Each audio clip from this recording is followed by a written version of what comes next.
Perfect একটি vanilla sponge কেকের base তৈরি করে নিয়েছি আর এটি কিভাবে সুন্দর মতো ক্রাম কোটিং করব এটি শেয়ার করছি আপনাদের সাথে। আসসালামু আলাইকুম এভরিওয়ান।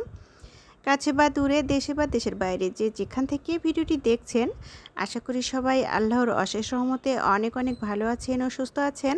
ভ্যানিলা ফ্লেভার কেকটি কিভাবে ক্রাম কোটিং করেছি সুন্দর মতো সেটাই শেয়ার করছি। আশা করি আপনাদের ভালো লাগবে।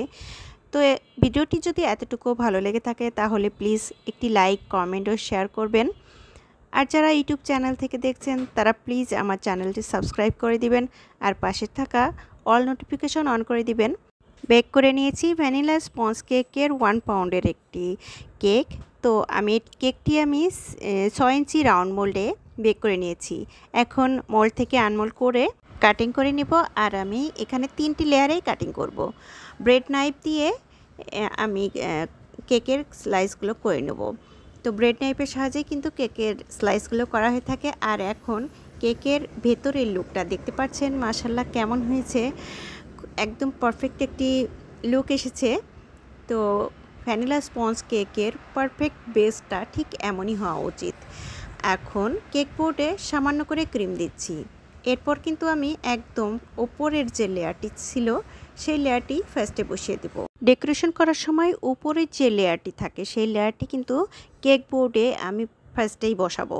আর তার উপরে যে অংশটা থাকে এটি আমি ব্রেড নাইফ দিয়ে বাদ দিয়ে দিব। আর এটি কিন্তু ফেলে না দিলেও চলে, আবার ফেলে দিলেও হয়। ফেলে দিলে দেখা যাচ্ছে ওই লেয়ারের ওপরটা বেশ সুন্দর একটা ফিনিশিং আসে। তবে ওই ওপরের যে অংশটা ওটা কিন্তু খেতে অনেক মজা লাগে। অনেকেই ফেলে দেয়, আবার অনেকেই খেয়ে ফেলে, যার যেমন ইচ্ছা।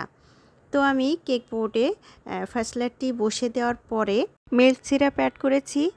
আর এখানে সুগার সিরাপ, মিল্ক সিরাপ যেটা দিয়ে পারে, এছাড়াও আরও বিভিন্ন ফ্লেভারের সিরাপ তৈরি করা হয়ে থাকে, যার যেমন ইচ্ছা সে ভ্যানিলা ফ্লেভারে মিল্ক সিরাপটা দিলে কেকটা অনেক টেস্ট লাগে। তো মিল্ক সিরাপ দেওয়ার পরে আমি ক্রিম সেট আপ করেছি।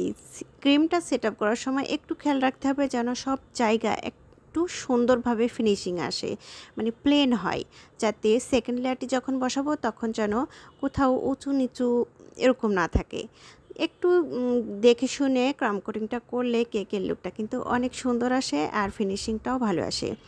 তো আমি এখন মিল্ক সিরাপ অ্যাড করে দিলাম সেকেন্ড লেয়ারে।